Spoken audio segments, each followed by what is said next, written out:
Again, Mr. Sean Heineman is here. Yay. Back again. Back again because we had more to discuss. Mhm. So that's why you are back. Yes. So again, Sean Heineman does have a YouTube page. It's called It's Scary to Remarry. Make sure that you guys click the link in all of our information so that you can subscribe and also follow him as well. If you are interested in learning about the male perspective when it comes to love, marriage, and divorce.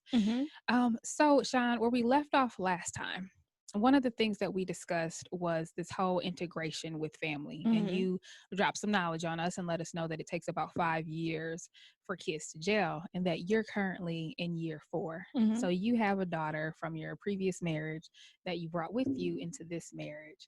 I believe, and correct me if I'm wrong, your wife did not have previous kids from a different. Yes, she has a son. Oh, she had a son. Okay. Yeah, Okay. He was 3 when we first got together. Okay. Oh, okay. And then you guys have children together. Yeah, we have 2 together, and I have a 17-year-old daughter that I brought into the marriage. And so you said that you were in year 4. So not Year 3. We're going into year 3 of our marriage. okay. Okay. Yeah. Year 3. So not quite at that 5-year mark yet. Not So quite. what does gelling look like now? Like what has been great about blending the families and what has been challenging, and what are you doing to combat those challenges? Yeah, what's been challenging is really the infancy stages. It's when you're getting to jail as a family when you're first starting out, because the child is looking at you like, who are you? You know, I'm seeing you every day now. You know, so I think that's maybe the most difficult part of starting. But as far as gelling, it's making everyone feel incorporated. It's movie night. Everybody, we're all watching movies together. We're all having dinner together on a consistent basis. There's no such word as we use step in our house. You know, I don't. That's a cuss word. Yeah, yeah, right. That's good. I don't use step, or so when I'm talking to my son to his brother, I call him his brother. There's no step. Like once you introduce step, then that shows the divide. So that's one thing that really helped us gel together in the family time and the movie nights. Okay. That's good. So then do you ever do anything with with your bonus son? Maybe we'll call him that if that's acceptable. Yes. Ever do anything separate to just build a one-on-one bond? And then does she do anything with her bonus 17-year-old daughter just to? That's good. Yes, I'm glad you asked that because with my bonus son, you know, I've taught him how to ride his bike. Oh. Stuff like that, stuff that you never forget growing up, you know, how to tie your shoes, all these different things. And then with my daughter, my wife, because she's working on her driver's license.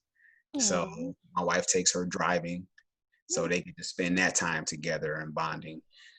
So we do get those individual times where we do get to spend and let, you know, give that person that individual time.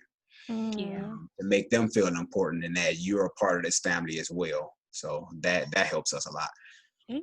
I can certainly see that. So what is communication like between the natural birth parents? Like what is the communication between you all as a married couple, you and your wife, but then your ex-wife and then her son's father? Like how are you all communicating together to make sure that you all blend and the kids are good, for lack of better words? The co-parenting. Yeah. Great question. Co-parenting can have its obstacles because if you aren't, if you and your ex aren't in a good spot, the communication is going to be bad. Yeah. You know, because a lot of times we have a tendency to the child get caught in the middle of our mess, you know, if that's what you want to call it, in between the mother and the father.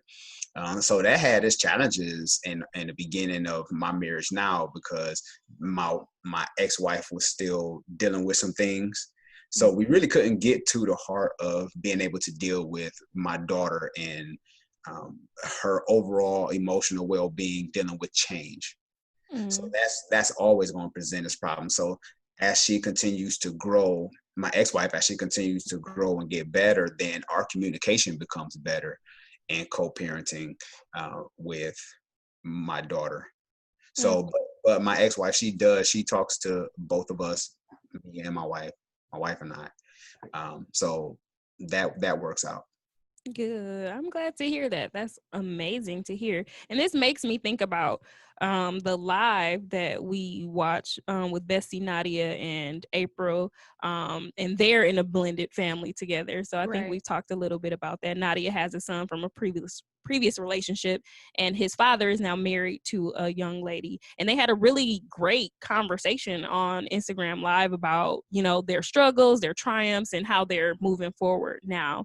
But that made me think about something that they brought up on the live, and I wanted to ask you, with you and your children, do you all have conversations with the children? Like, what was the conversations like for them 3 years ago when your daughter was 14, and, you know, 3 years ago when your wife's son was just 3? What were those conversations like for the children?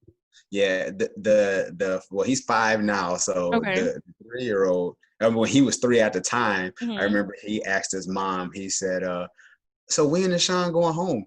No, never. Right. Because he used to just being him and his mom. Oh, yeah. Mm-hmm. So it wasn't, he's like, so when is he leaving? Like, when is it just going to be us? Right. Wow. Yes, and at 3 years old, like that, in my mind, like, hey, it's time for him to go home now. You overstayed your welcome. Right. Right. Get out.